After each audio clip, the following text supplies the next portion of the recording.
कि वो इस तरह की हरकतें ना करें। ख़वातीन की तस्वीर को इस्तेमाल करके वहां पर इस किस्म के फजूल जुमले लिखकर, ऐसी गालियां लिखकर टॉप ट्रेंड्स ना बनाएं। पाकिस्तान पीपल्स पार्टी की जो हुकूमत है, पाकिस्तान पीपल्स पार्टी को जो सिंध में मैंडेट मिला है वो जायज है, लेकिन बाकी तमाम का तमाम इलेक्शन जो है वो रिग्ड है।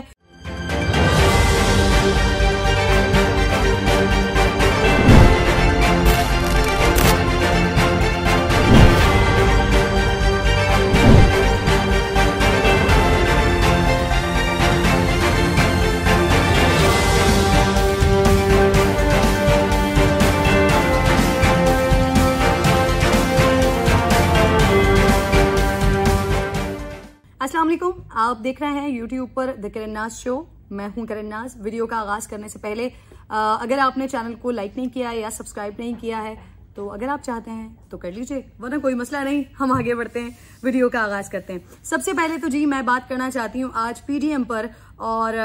पीडीएम के साथ वही कुछ हो रहा है जो एक्सपेक्ट किया जा रहा था, जैसा सोचा जा रहा था कि शायद आपके पल्ले कुछ है नहीं, बस आप एक सियासी हैपनिंग के लिए, सियासी गर्मा गर्मी के लिए, और मुल्क में क्योंकि कुछ नहीं कर रहे थे तो चलो फिर ये जलसे जुलूस तहरीकें ही कर लो। सो उसके लिए आप निकले हुए हैं, क्योंकि अब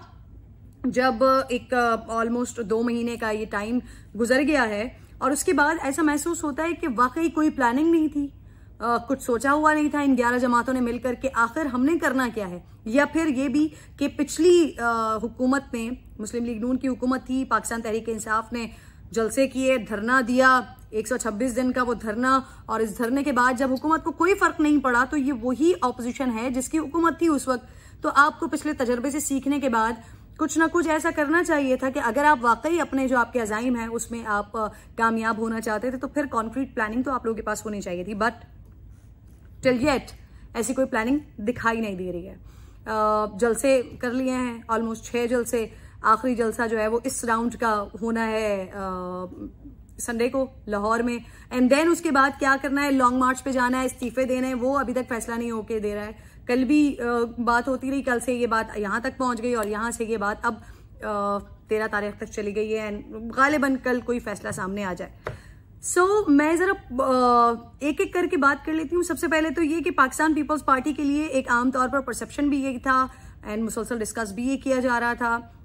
ऑलमोस्ट लोगों की राय ये थी, इनफैक्ट मैं भी यही सोच रही थी कि पाकिस्तान पीपल्स पार्टी अपनी हुकूमत क्यों छोड़ेगी एंड क्यों छोड़ना चाहेगी। मुस्लिम लीग नून ऑब्वियसली कहीं हुकूमत में नहीं है, ऑपोजिशन में है, पंजाब में भी ऑपोजिशन में है, विफाक में भी ऑपोजिशन में है, तो मुस्लिम लीग नून के लिए बड़ा ईजी है इस्तीफे दे देना। हालांकि वहां पर भी उनको अपने ही लोगों से काफी मज़ाहमत का सामना करना पड़ेगा, और शायद उनके लिए भी, शायद नहीं बल्कि यकीनन इतना आसान नहीं होगा। फिर उसके बाद छोटी जो जमातें होती हैं उनकी तो 2, 4, 5 इतनी ही सीटें उनको मिलती हैं, तो वो जो उनको सीटें मिली हैं उन्हीं सीट्स को दोबारा वो क्यों छोड़ें कि इसके बाद अगर दोबारा इलेक्शन होते तो कौन सा उनको 5 की जगह 10 या 20 या 25 या फिर वजारत उज़्मा उनको मिल जानी है। सो ऑब्वियसली उनका भी सवाल होगा कि हम क्यों छोड़ें। पाकिस्तान पीपल्स पार्टी की तो हुकूमत है। जब पिछली बार पाकिस्तान तहरीक इंसाफ वो धरना दिया, उन्होंने एहतजाज किया हुकूमत के खिलाफ, तो वो भी अपनी हुकूमत छोड़ने को तैयार नहीं थे। उनके लिए उनकी हुकूमत जो थी वो जायज थी, लेकिन जो दूसरी हुकूमत थी वो नाजायज थी, वो वजीर आजम को नहीं मानते थे। और यहाँ पर भी यही हाल है। इस वक्त पाकिस्तान पीपल्स पार्टी की जो हुकूमत है, पाकिस्तान पीपल्स पार्टी को जो सिंध में मैंडेट मिला है वो जायज है, लेकिन बाकी तमाम का तमाम इलेक्शन जो है वो रिग्ड है, वजीर आजम जो है वो इलेक्टेड है। पीपल्स पार्टी जब इस्तीफा नहीं दे रही है, पिछले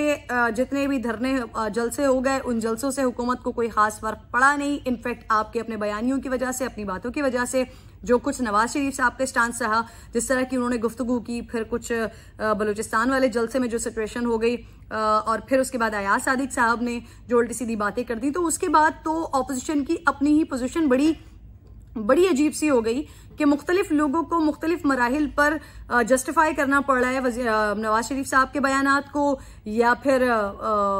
दीगर लोग जो इस्टेब्लिशमेंट के हवाले से या पाक फौज के हवाले से या इदारे के हवाले से जो बात करें, तो आपस में इधर उधर चीजों को जस्टिफाई करने की कोशिश कर रहे हैं। सो सिंपल इज दैट कि नजर ये आता है कि जी आपकी कोई कोऑर्डिनेशन नहीं थी, आपकी कोई प्लानिंग नहीं थी, बस आपने सोचा कि कुछ नहीं कर रहे तो चलो जी जलसे कर लो, धरने कर लो, हुकूमत को कुछ टफ टाइम देने की कोशिश कर लो। बहरहाल ये जो 2 महीने गुजरे हैं, आखिरी जलसा जो होने वाला है 13 तारीख को, अब तक की सिचुएशन को देखते हुए ऐसा लग रहा है कि सिवाय इसके कि पॉलिटिकल हैपनिंग है, एक दूसरे को ताबड़तोड़ हमले किए जा रहे हैं, बयानात दिए जा रहे हैं। जिस दिन जलसा होता है उस दिन मुल्तान वाला जलसा जैसे हुआ, हैपनिंग हो जाती है, बंदे पकड़ रहे हैं, FIR हो रहे हैं, मुकदमे हो रहे हैं, ये हो रहे हैं, वो हो रहे हैं। इसके अलावा कुछ भी नहीं है। इसके अलावा कोई ऐसी बड़ी चीज नहीं होने जा रही जिसका PDM शायद उसने सोचा भी नहीं था, लेकिन वो कोशिशें कर रही थी कि लोगों के ऊपर परसेप्शन ये हो कि जी हुकूमत गिर जाएगी, हुकूमत के पास वक्त नहीं है, ये नहीं है, वो नहीं है, फलाना फलाना फलाना है एंड ऑल। सो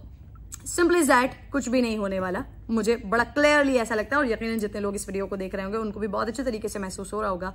फील हो रहा होगा कि कुछ नहीं हो रहा। On the other hand situation बड़ी डिफरेंट हो रही है, और ये जहन में रखिएगा कि जब भी जो पॉलिटिकल सिचुएशंस को देखते हैं, जो पिछले अदवार को देखते आए हैं, तो ये हमेशा जब नई हुकूमत आती है तो पहले इन्फ्लेशन ऊपर जाता है, मामला थोड़े से खराब होते हैं, एंड देन उसके बाद वो ग्राफ नीचे आना शुरू होता है। सो सबसे बड़ी जो ये इन्फ्लेशन का और ये महंगाई का और सारे मामला खराब हुए थे, 19% पे जो गया था वो 2011 में गया था पाकिस्तान पीपल्स पार्टी की हुकूमत में। सो पीपल्स पाकिस्तान तहरीक इंसाफ के दौरे हुकूमत में तो 13% पर गया है। बहरहाल अब सिचुएशन बेहतर हो रही हैं, नंबर्स डाउन साइड पर आ रहे हैं, हम एग्रीकल्चर साइड पर तरक्की कर रहे हैं, सीमेंट साइड पर हम तरक्की कर रहे हैं, महंगाई में ऑलमोस्ट जो है वो कमी आती हुई दिखाई दे रही है, बहुत सारी चीजें बेहतरी की आ रही हैं। ऑन द अदर हैंड एक तरफ ऑपोजिशन जो है वो ये एहतजाज कर रही है कि जी हुकूमत की गवर्नेंस नहीं है, हुकूमत काम अच्छा नहीं कर रही, गरीब आवाम का नहीं सोच रही, मुल्क का बेड़ा गर्क कर दिया, और दूसरी तरफ गवर्नमेंट की पोजीशन अच्छी हो रही है। हालांकि अगर ऑपोजिशन चाहती तो अपनी गुलू खुलासी इस तरह से हो सकती थी, या फिर कह लीजिए कि अपने आप को इस तरह से सेफ हैंड पे ला सकती थी कि जी देखिए हमारे इस धरने और हमारे इन जलसों की वजह से और हमारे इस प्रेशर को बिल्ड करने की वजह से हुकूमत अपनी परफॉर्मेंस को बेहतर करेगी। बट अगर वो ये चीज बता देंगे, ये चीज मान लेंगे, कह देंगे कि जी परफॉर्मेंस बेहतर हो गई है, तो फिर कोई जवाब नहीं बनेगा उनका हुकूमत के खिलाफ मुहिम चलाने का। बहरहाल एक और जो बड़ी दिलचस्प सिचुएशन है, वो दिलचस्प भी है और वो बड़ी अजीब भी है। अजीब ऐसे है कि आप लोगों को याद होगा नवाज शरीफ साहब जब वजारत उज़्मा उनकी गई, उसके बाद जो उन्होंने एक मूवमेंट का आगाज किया, वोट को इज्जत दो, मुसलसल नारा लगता रहा वोट को इज्जत दो, आज तक तमाम लोगों को याद ही हो चुका है। वो ऐसे ऐसे उस पे गाने बने हैं और हर कोई वोट को इज्जत दो चला रहा होता है। आज कल जब इजलास हो रहा था PDM का, जिसमें मौलाना फजलुर रहमान साहब थे, जरदारी साहब, नवाज शरीफ साहब, तमाम लोग साथ मौजूद थे, तो नवाज शरीफ साहब ने बड़ी जो है जज्बाती तकरीर की है और उन्होंने कहा है कि देखिए ना मैं 3 दफा वजीर आजम बन चुका हूं, ना मैं वजीर आजम बनना चाहता हूं, ना मेरी जमात का कोई और शख्स वजीर आजम बनना चाहता है। आप हुकूमत को गिराएं और उसके बाद पहले जरदारी साहब वजीर आजम बन जाएं, फिर अगली दफा मौलाना फजलुर रहमान साहब वजीर आजम बन जाए, लेकिन पहले हुकूमत को गिराएं, स्टेक होल्डर्स यानी एस्टैब्लिशमेंट से बात करें, उनके साथ अपनी शराइत पर डील बनाएं, उसके बाद वजीर आजम जरदारी साहब आप बन जाएं, अगली बार में मौलाना फजलुर रहमान साहब वजीर आजम आप बन जाएं। तो इसमें मेरे 3, 4, 5, 6, 7, 8, 9, 10 सवालात उठते हैं और मुसलसल सवालात की बौछार है, भरमार है जो उठते हैं कि भाई सबसे पहले तो ये कि नवाज शरीफ साहब किस बेस पर वजारत उज़्मा बांटते फिर रहे हैं। दूसरा सवाल ये कि ये वही इस्टेब्लिशमेंट, वही स्टेक होल्डर, वही इदारे हैं जिनके बारे में आप क्या हर्जा सराई फरमा रहे थे, जिनके बारे में आप क्या क्या बोलते रहे हैं अपने पिछले इन्हीं ताजा तरीन जलसों में, उन्हीं से आप हुकूमत गिराने के बाद डील करना चाहते हैं, उन्हीं से आप बात करना चाहते हैं। फिर तीसरा सवाल मेरा ये है कि वो जो वोट को इज्जत दो का नारा था, उस वोट को इज्जत दो के नारे का क्या हुआ। लेट्स सपोज, चले हम ऐसा सोच लेते हैं, ऐसा अज्यूम करते हैं कि चलें जी जनरल इलेक्शंस हो जाते हैं, जनरल इलेक्शंस के बाद आप अक्सरियत भी हासिल कर लेते हैं, तो अगर अवाम ने वोट दिया है आपको और पीपल्स पार्टी को वो पसंद नहीं करती,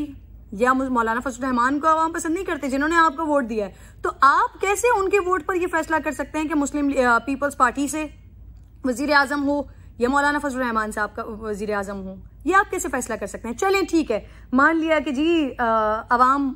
इतना प्यार करती है आपसे कि आप जो कह देंगे वो मान लिया जाएगा। अब दूसरी बात ये निकलती है कि क्या आपको इस बात का यकीन है कि आपको पाकिस्तान में अब वो अक्सरियत नहीं मिलने वाली, या अब आपका वोट बैंक वैसा नहीं रहा जैसा पिछले अदवार में रहा जब आप 3 बार वजीर आजम बन गए? तो क्या अब आपको ऐसा पक्का यकीन हो चला है कि जी 3 बार वजीर आजम बन चुका हूं, अब शायद कुछ नहीं होने वाला है, इसलिए चलें एक दफा जरदारी साहब शायद आप बन जाएंगे, एक तरफ मौलाना फजल रहमान साहब आप बन जाएंगे। सो आगे आपको मजीद हजीमत ना उठानी पड़े कि अगर आपको जनरल इलेक्शंस में उस तरह से वोट नहीं पड़ता, अभी गिलगित बल्तिस्तान में जो कुछ इन्फेक्ट हुआ, तो आप पहले से ही इस हजीमत से बचना चाहते हैं। और सबसे इंपॉर्टेंट बात, अगेन मैं वही दोहराऊंगी कि फिर नारे ऐसे लगाते क्यों है कि जिनका पास ना रख सकें? वो कहां चला गया आपका वोट को इज्जत दो? तो ये तो वोट के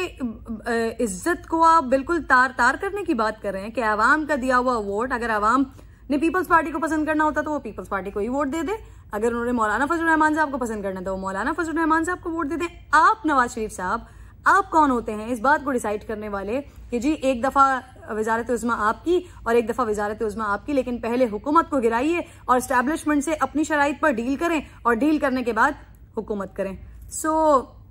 इक़्तिदार के लिए हमारे हुक्मरान क्या क्या करेंगे, वो चाहे